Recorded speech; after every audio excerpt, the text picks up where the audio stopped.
Hello, welcome to my channel. Today, I'm going to show you how to solve this equation in the real number system. The question here is 2 raised to power x plus 8 raised to power x is equal to 130. We have to look for the value of x in the real number system. Now, first of all, let's look at the equation. Here we have 2 to the power of x, and here we have 8 to the power of x. Okay, having 2 to the power of x here, we can also express 8 as 2 to the power of 3. Okay, so let's have here solution.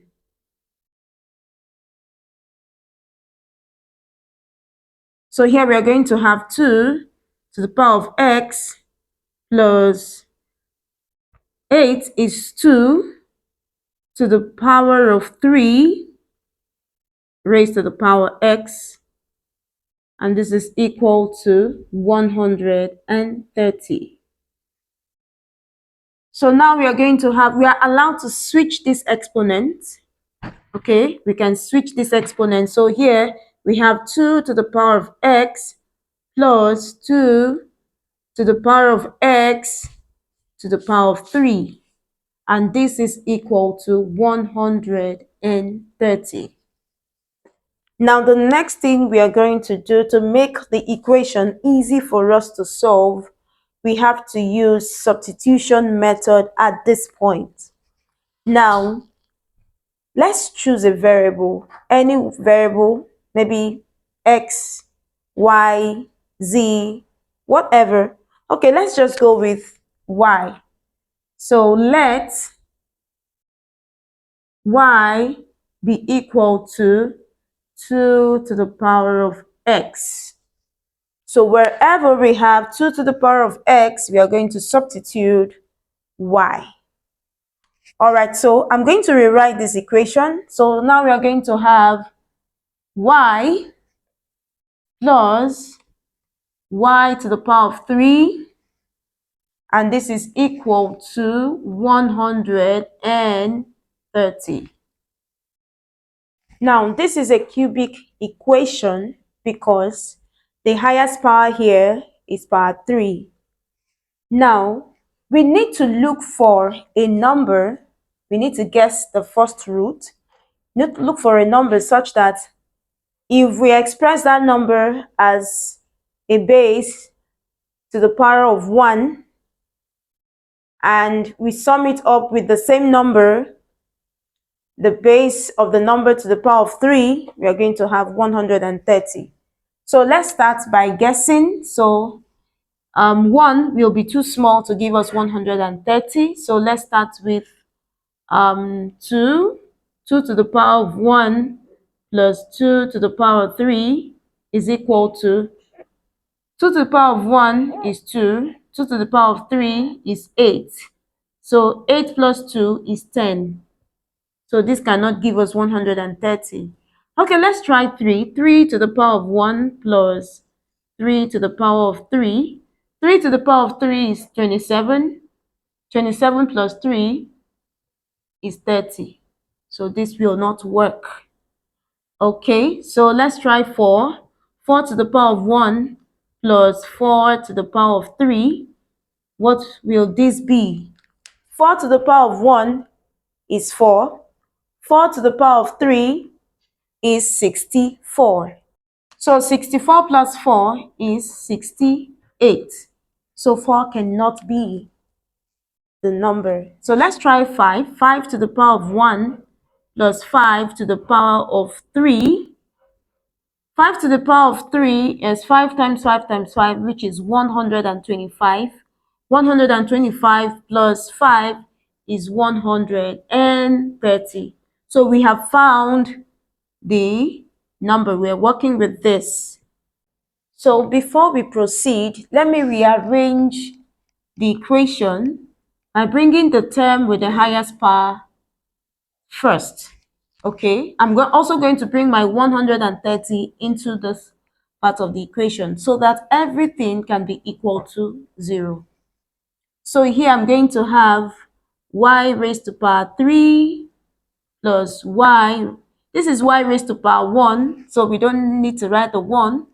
So when 130 crosses over, it becomes minus 130, and everything is equal to 0. So I'm going to use these values here, what I have here, 5 raised to power 1 plus 5 raised to power 3 in the place of 130. So here I'm going to have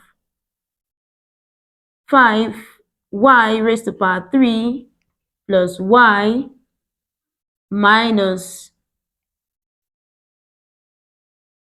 5 raised to power 1 plus 5 raised to power 3, and everything is equal to 0.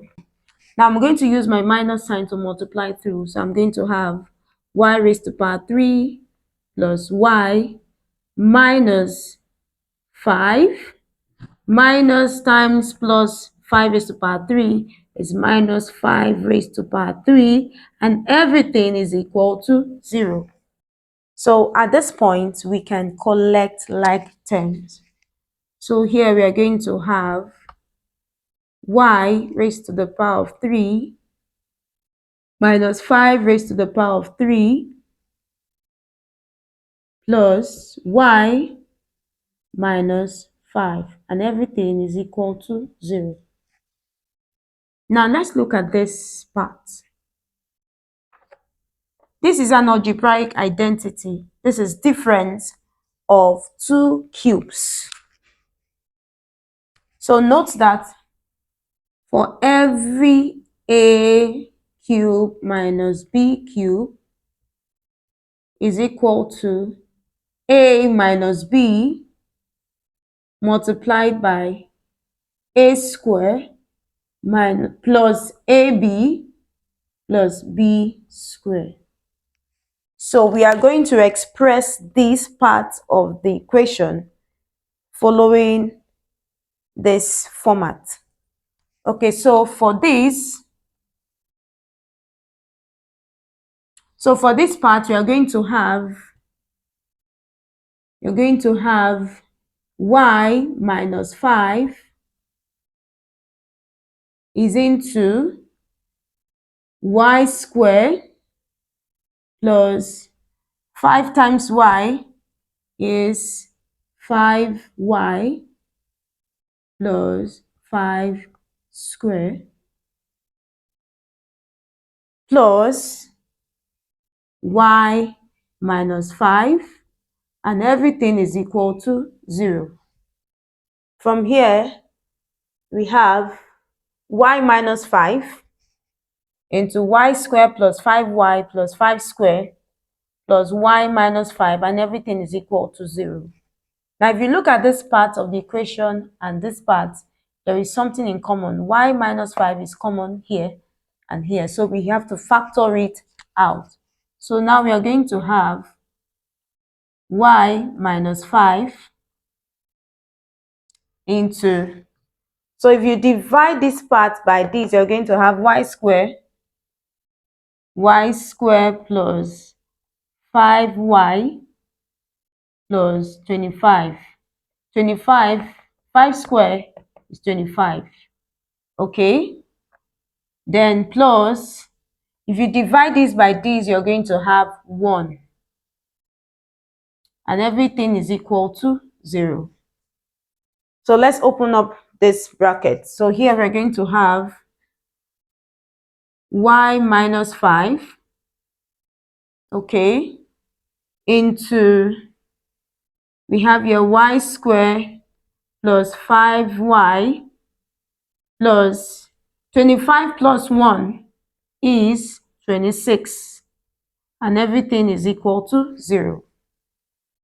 So at this point, it's either y minus 5 is equal to 0 or y squared plus 5y plus 26 is equal to 0.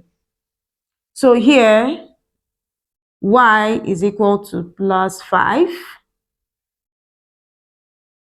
So at this point, to get the other values of y, we have to test for the discriminant of this quadratic equation. We have to determine the discriminant of this quadratic equation so we don't end up working with complex solution.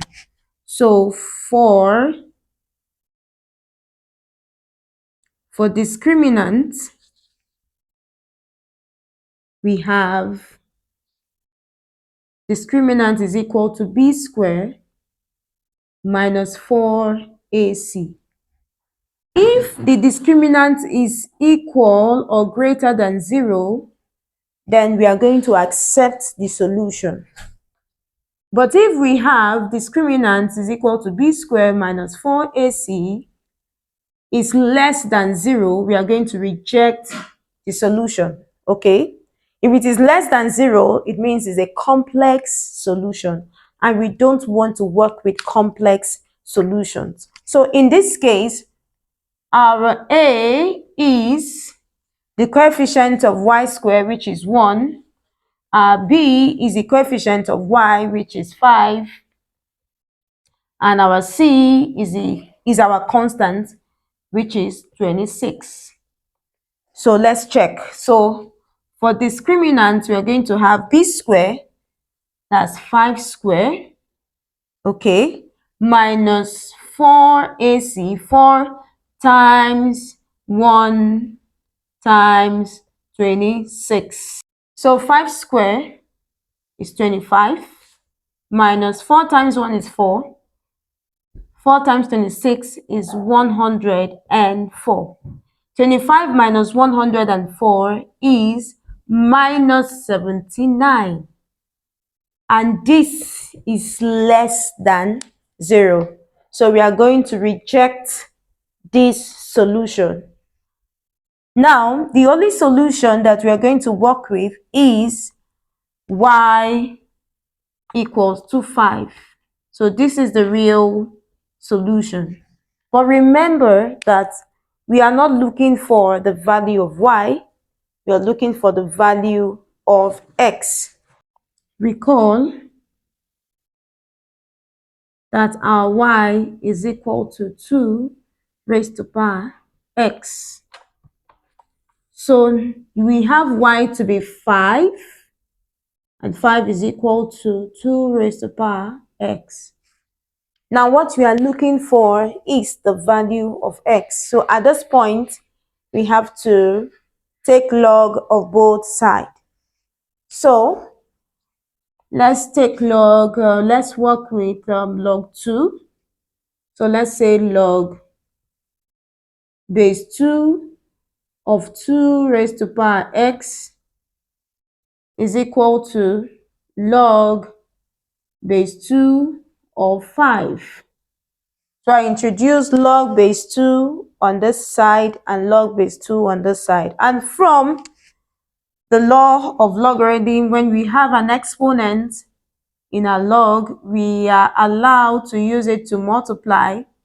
So I'm going to multiply this exponent with this. So I'm going to have x log base 2 of 2 is now equal to log base 2 of 5.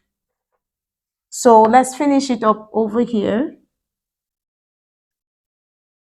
So log base 2 of 2 is 1. So we are going to have x is equal to log base 2 of 5. So this is our final answer. This is the value of x. Thank you so much for watching. Please do like, share, and drop your comments, drop your questions. I will love to see you again in my next video.